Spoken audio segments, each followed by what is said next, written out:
meriwayatkan dari Abu Dzar bahwa ia berkata, saya bertanya kepada Rasulullah Shallallahu Alaihi Wasallam, wahai Rasulullah, bagaimana Adam menurut engkau? Apakah ia seorang nabi? Maka beliau Shallallahu Alaihi Wasallam menjawab, ya, Adam adalah seorang nabi dan rasul.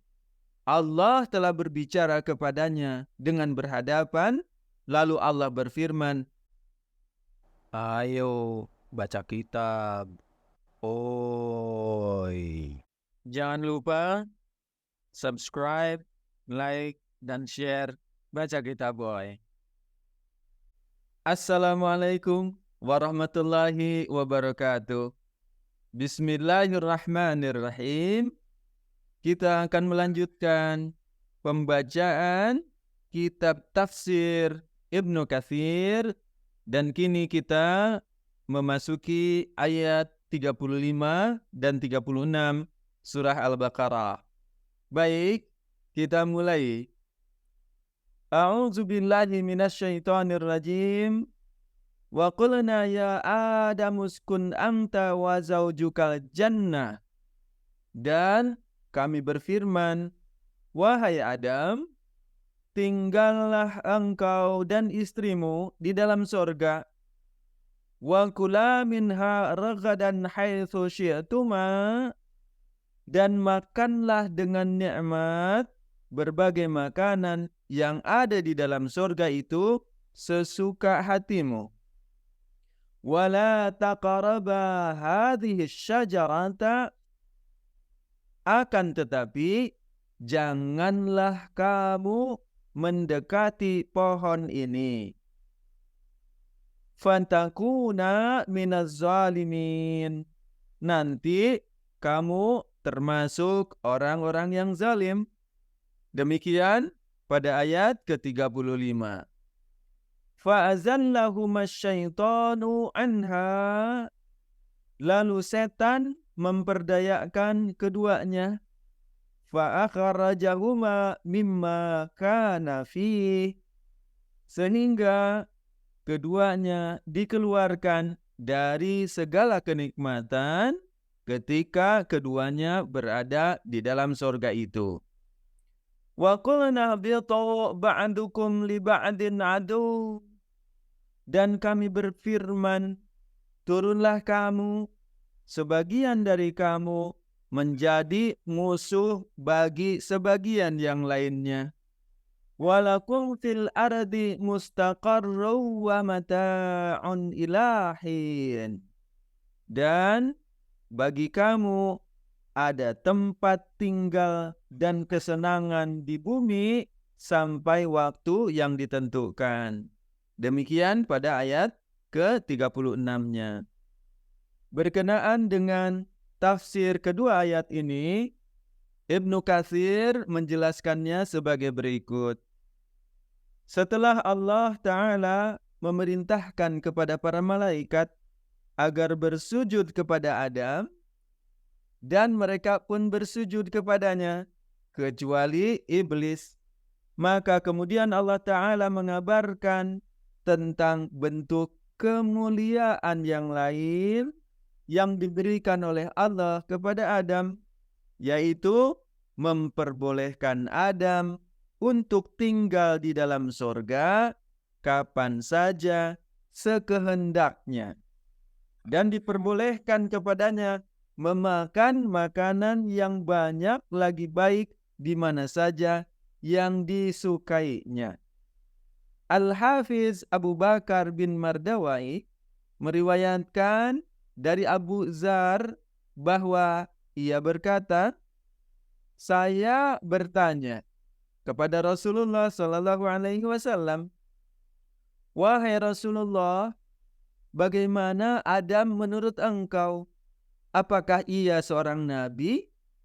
Maka beliau Shallallahu Alaihi Wasallam menjawab, ya, Adam adalah seorang nabi dan rasul. Allah telah berbicara kepadanya dengan berhadapan, lalu Allah berfirman, hai Adam, diamilah oleh engkau dan istrimu surga ini. Sebagaimana dituangkan di dalam ayat ke-35. Kemudian para ulama berbeda pendapat mengenai surga yang telah didiami oleh Adam alaihi salam itu, apakah ia berada di langit ataukah surga itu berada di bumi. Mayoritas ulama berpendapat bahwa surga yang dimaksud berada di langit, dan penetapan masalah itu akan disebutkan di dalam pembahasan tafsir surah Al-A'raf insyaallah ta'ala. Konteks ayat ini menunjukkan bahwasanya Hawa diciptakan sebelum Adam masuk ke dalam surga. Namun demikian, ada juga yang mengatakan bahwa Hawa diciptakan setelah Adam masuk ke dalam surga. Adapun firman Allah Ta'ala, "Wala taqraba hadhihi syajarata," dan janganlah kamu mendekati pohon ini, pada ayat ke-35. Hal ini merupakan bentuk ujian dan cobaan dari Allah untuk Adam. Para ulama berbeda pendapat mengenai pohon tersebut. Al-Hafiz menyebutkan sejumlah pendapat mengenai hal itu. Kemudian berkata, Al-Imam Al-Allamah Abu Ja'far bin Jarir rahimahullah berkata, pendapat yang benar mengenai hal itu adalah sesungguhnya Allah Azza wa Jalla telah melarang Adam dan istrinya untuk makan pohon tertentu yang ada di surga, bukan seluruh pohon yang ada di dalamnya. Namun mereka berdua kemudian memakan jenis tertentu pohon itu, padahal Allah telah melarangnya. Dan Allah telah memberitahukan jenis pohonnya kepada Adam dan Hawa. Sedangkan kita tidak memiliki pengetahuan mengenai pohon yang dimaksud itu secara pasti. Karena Allah Ta'ala tidak menyebutkan dalil kepada para hamba-Nya, baik dalam Al-Quran ataupun di dalam hadis yang sahih, tentang apakah secara spesifiknya pohon tersebut. Ada yang berpendapat bahwa pohon itu adalah pohon albur atau gandum. Ada lagi yang mengatakan pohon al-inab atau anggur. Yang lainnya mengatakan bahwa pohon yang dimaksud adalah atin. Mungkin saja salah satu dari pohon-pohon yang disebutkan itu benar. Namun hal itu hanya sekedar pengetahuan saja. Jika diketahui oleh seseorang, maka pengetahuannya itu tidak akan memberinya manfaat apapun.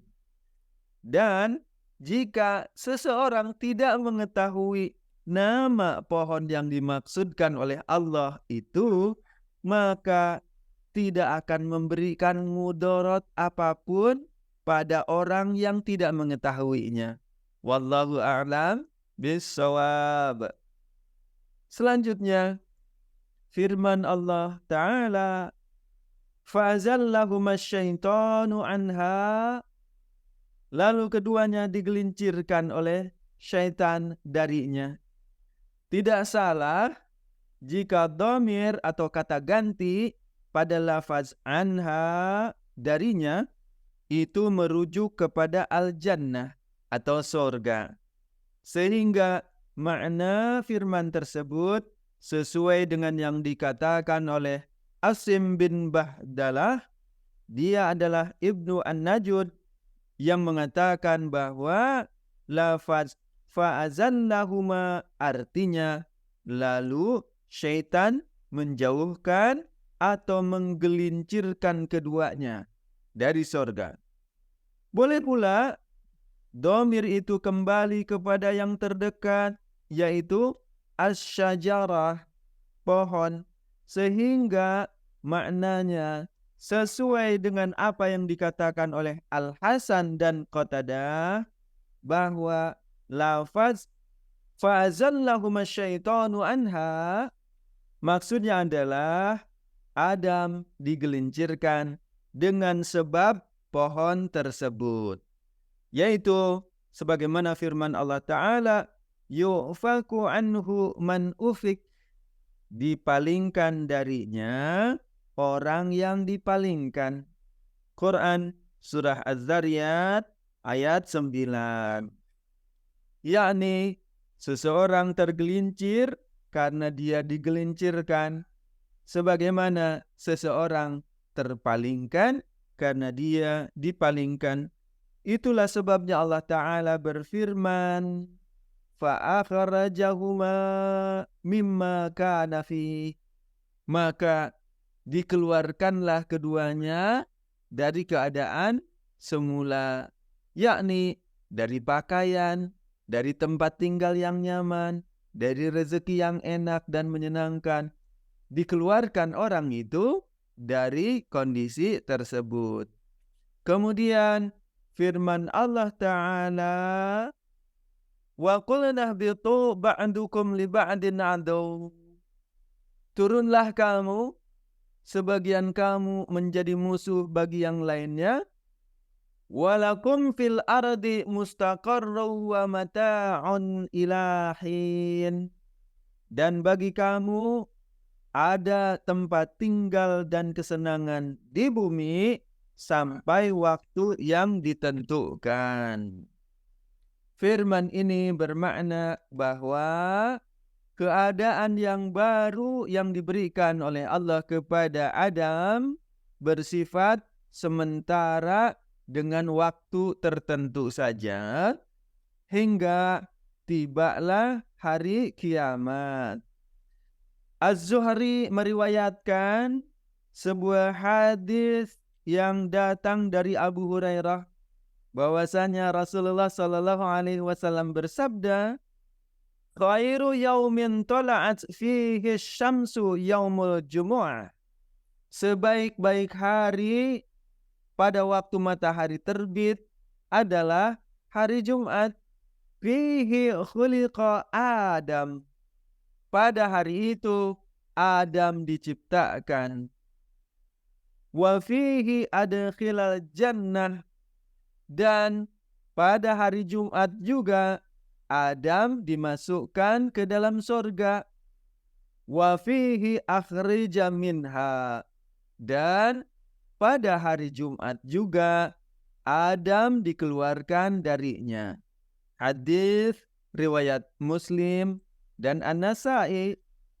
Fakhruddin Ar-Razi mengatakan bahwa menurut sepengetahuannya, di dalam ayat ini terkandung makna peringatan dan ancaman yang besar dari Allah Subhanahu wa Ta'ala terhadap semua perbuatan maksiat bila ditinjau dari berbagai segi apapun. Adam hingga ia dikeluarkan dari dalam surga ini, padahal dia hanya melakukan kekeliruan yang kecil saja.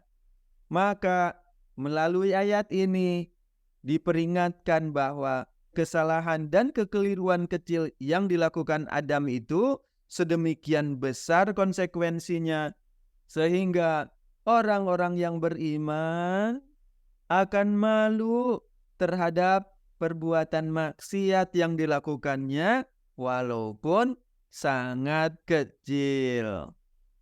Demikianlah tafsir Ibnu Katsir terhadap ayat ke-35 dan ke-36 surah Al-Baqarah.